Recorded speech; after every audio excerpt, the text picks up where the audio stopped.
Good evening, my friends. Are you here for another spooky story? Then come on in.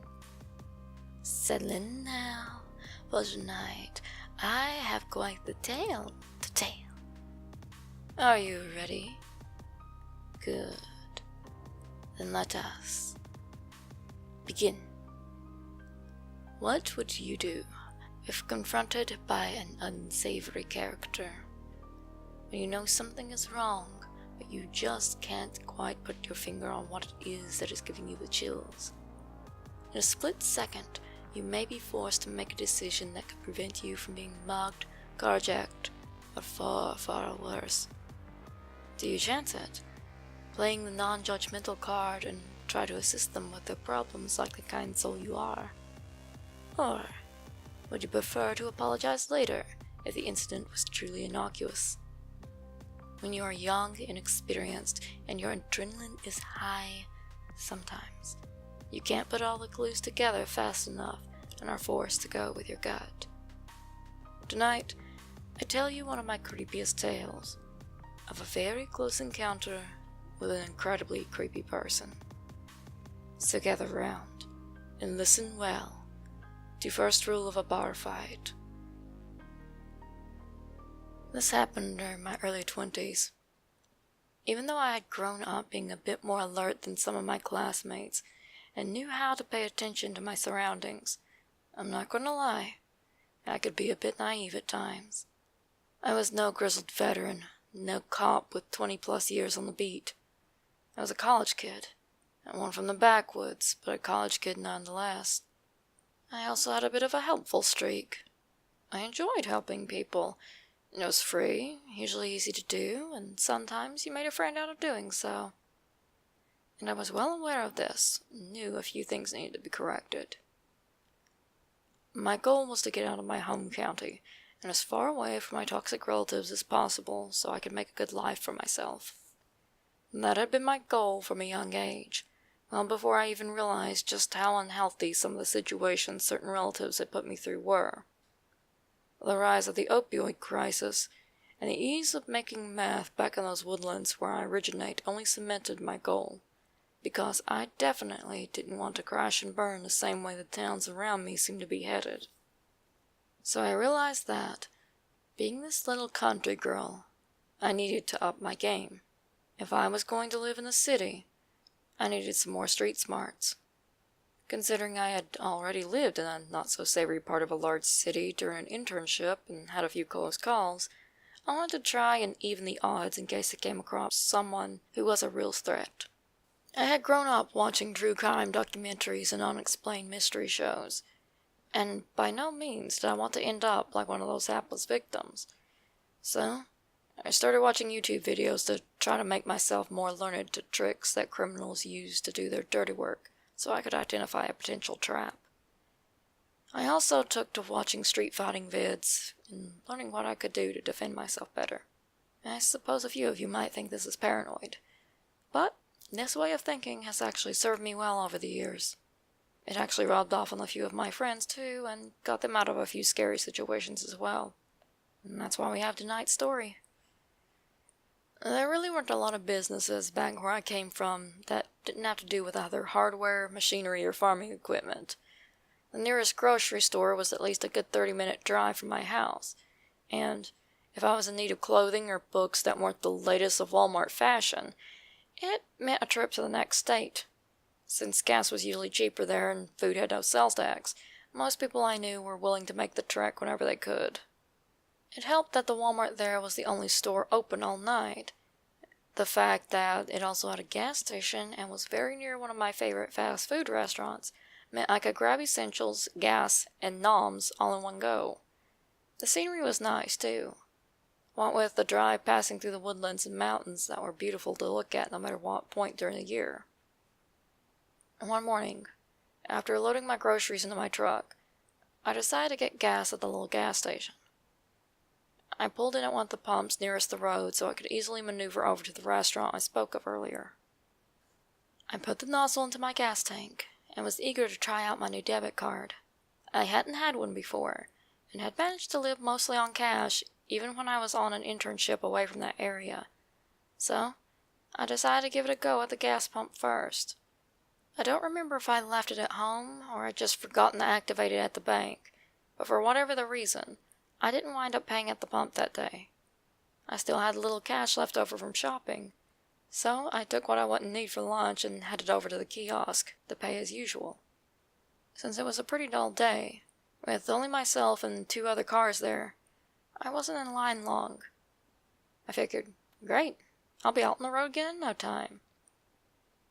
I was just thinking of what I might do after I got the groceries home, when I noticed a guy making a beeline across the parking lot from the Wendy's nearby, and he was headed right toward the gas station.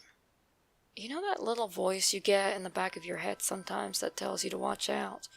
It's a bit commanding, but mine saved me more than once. In this case, it told me he's going to head right toward you. Initially, it didn't look like this guy had even seen me, but he was headed in the direction of my truck. I had 2 options at this point: head back to the kiosk, or continue toward my truck. Well, I was a lot closer to my truck, and I couldn't see around the front of the kiosk because there were 2 long walls in front that I guess were added to be protection in case an idiot tried to ram the front of the kiosk. So I moved faster. Sure enough, the little voice in my head was right. This guy noticed me as I was about 2 yards from my truck and closing. As soon as I heard him yell, "Hey!" I did the first thing that came to mind. Utilizing the first rule of a bar fight. What's that, you ask? You remember those videos I had been watching earlier to improve my street smarts? Well, one of those just happened to be an instructional video on how to protect yourself if a brawl ever broke out in a bar where you were at. Now, I'm no drinker. Heck, I've been slowly sipping on the same shooter of rum chata for the past 6 months, and I'm maybe halfway through the bottle. There were maybe 2 or 3 bars in the whole region, depending on this one place that kept losing businesses if it had something running at the time. And most of my friends either didn't drink or lived well off away from me, so it wasn't like I was playing D&D for anybody at home. My home county was dry, meaning you could only find weak beer and wine much of anywhere. If you wanted real liquor, prepare to drive a good hour to find some. I actually have an amusing story about the time my stepfather wanted to find something with a decent kick and I was enlisted to play chauffeur. So why was I watching this video, if I probably was never going to set foot in a bar anytime soon? I haven't the foggiest idea, but the lessons learned from it somehow beat out everything I'd learned from martial arts, my military friends, fights in childhood, and sparring with my buddies in college, and the rush to the forefront of my brain. The particular rule in question?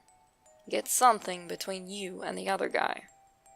The way the guy in the video put it, that could be a chair, a table, the bar, the other side of the wall, or half the freaking town. Just get the heck out of range ASAP. So, that's what I did. I got to my truck and went right under the gas hose, pulling up into a stance right as the guy was about 3 feet away from me. I turned toward him and, distancing myself from the gas hose, I put my thumb on my mace on the arm that's farthest away from him, and put another, palm facing outward toward him. Then I looked him dead in the eye. "Stop, right there," I said as firmly as possible. My adrenaline was high, but I knew that if I caused a scene, this guy, if he had bad intentions, might move along and try to find an easier target. I was loud enough that the woman parked at the other side of the pump could hear me, and possibly all the way back at the entrance of Walmart. After years of chasing off stray dogs and corralling cattle that got loose, I have quite a commanding voice when need be. This guy definitely wasn't expecting this seemingly unassuming girl to turn on him like a viper, and it certainly shocked the hell out of him. He just stopped in his tracks and looked at me, giving me a moment to get a good look at him. A white guy with a deep tan that was exacerbated by a recent sunburn, about 5'10" in his mid-30s, with shaggy blonde hair, wearing a gray t-shirt and faded blue jeans. He had light blue eyes that had almost a gray tint to them, though I couldn't be sure if that was from their natural state or from the glazed look they had where they were popped halfway out of his head. Definitely on something, I realized. "What do you want?" I asked him. More like barked, really. I realized that I probably seemed a wee bit on the crazy side, and briefly wondered if maybe I was going overboard on somebody who might have just had an innocuous request, like needing directions. The alarm bells were still going off in my head, so I decided to apologize later, if I had to. He put his hands up and said, "Whoa, take it easy. I just wanted to ride to Kroger." Mind you, I'm a lone woman at the end of this parking lot. It's a bright, warm day with a pleasant breeze, and Kroger is a 10-minute walk if you decide to walk there backwards. Of course, I'm a young idiot. None of this is adding up in my untrained, adrenaline-ridden mind at the time, and wouldn't hit home until after the fact. However, I don't know this guy. He ain't getting in my truck. Forget that. "No, go find someone else," I told him. I'm not changing from my stand down or else position, and I start contemplating as many possible moves as I could make next. This deters him for a couple of seconds. But then he smiles wide and starts to say something along the lines of, "Aw, come on," though he didn't get much else out. He tried to take a step forward toward the gas hose, and I went off. I guess I was tapping into how scary my mother could be on her bad days, because I hopped back, brought my forefront hand back to shield my face if need be, and leveled the mace canister right at his eyes. Well, he got the picture. He stepped back, gesturing for me to calm down with his hands raised, while saying, Okay, I'm going. I kept glowering at him and took a step forward myself as he was backing up. Finally, he stepped up on the platform between the pumps and stopped talking to me. He wasn't looking at me now. He was looking at the woman parked next to me.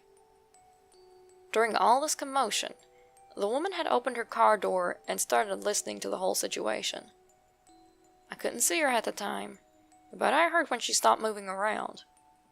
And then here goes this guy, asking her the exact same question. For a moment I thought, great, he really just needs a ride and I was mean to him. But the alarm bells, they hadn't quit. So I listened. I didn't know what to do, so I just turned on the gas and started to let it pump while I was listening. I figured if I had to bolt or something, at least there's the gas I paid for. I don't know exactly. I was kind of frozen at that point because I didn't know what to do. I've mostly dealt with crazy people related to me, and I knew how to react to them. This guy, he hadn't actually done anything untoward. At least, that's what the nice girl part of myself was saying. But that part started to become more conflicted as I heard this guy talking. He asked her for a ride. The lady, probably in her late 60s or older, seemed hesitant. She didn't sound like she wanted to, and sounded uncomfortable, but agreed. I momentarily felt bad because I was raised to take on the task for the elderly. You beat them to the door to open it, you grab the heavy bags before Grandma, etc. Not volunteering to do a good deed before an oldster? Shame on you. But then he started asking her to take him farther. Not to just Kroger, but can we go a little ways down towards such and such restaurant? A bit more hesitant, but maybe, after she got through pumping gas. Well, how about this building instead? He knew somebody there that might be working. More hesitant, on not wanting to commit to the ride after all.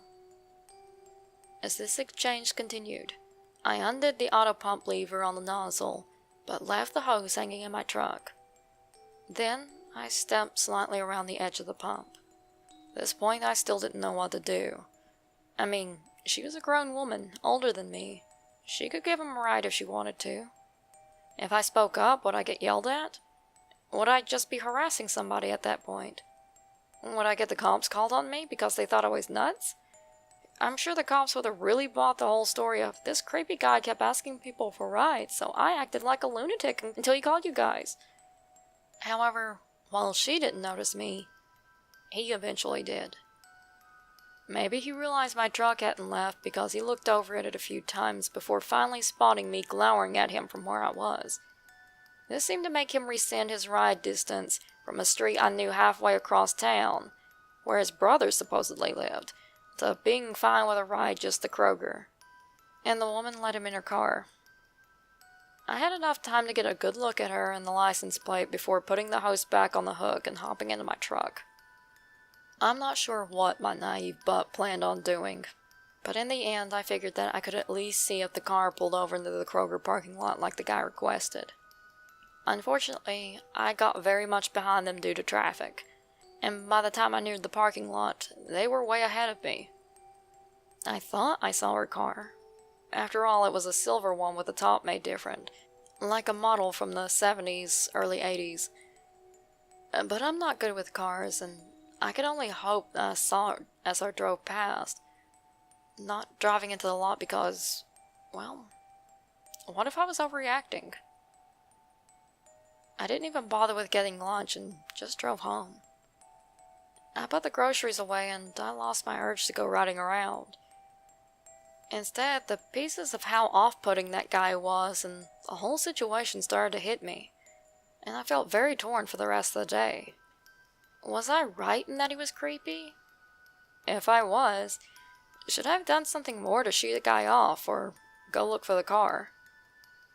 I didn't have my cell phone on me at the time, but even if I had called the cops, they likely wouldn't have been able to do anything about it because he hadn't said anything or done anything threatening, even if his behavior was creepy. Still, I held on to the license plate number for a few weeks afterward. Even though I really hoped the car I spotted in the distance was hers, and the guy left as soon as he got to Kroger, I honestly wasn't for certain. I didn't tell anybody because I didn't know how I was supposed to have responded, and I didn't need my mother to lose her mind at me for making the wrong call and letting myself be too much of an easy target in her eyes. I'll admit, I kept an ear open whenever she had her old scanner on listening to the frequencies the cops and firefighters used, and I perused the local newspapers for a couple of months afterwards. If I did make the wrong choice, well, I figured I could at least tell the cops what I saw, right? I kinda tortured myself over it for a while, even though there really wasn't anything I could have done. It also makes it kinda freakier that I looked just like a young teenager up until my mid-20s, so that makes it even creepier that this dude was asking an old woman and somebody who could have passed for juvenile to get alone in a car with him. As small of a town as it is, I felt like I would have heard something after a time if someone who lived there in that area went missing or worse. The license plate had the county this happened in on it. It's been several years now, and I've yet to hear anything. So I'm honestly hoping that maybe he was just some tweaker who needed a ride, or that he really gave up on whatever he was planning once he noticed the girl who was as crazy as a rabid chipmunk was listening to every word he said. I'm older and wiser now, and I realize I did what was best for me in that situation. In the very least, I came away knowing that my instincts filled in the gaps where knowledge was absent, and that maybe inheriting my mother's scary face wasn't so bad. It's helped me in other situations throughout the years. So, even if I wasn't smart or bold enough to act in whatever way was best for everybody, at least I came out of it unscathed. Yeah? And that's why I consider this one of my darkest stories. There's nothing funny about it, and I'm not sure if what I did was right. I guess it's the unknown that can haunt a person most if you let it.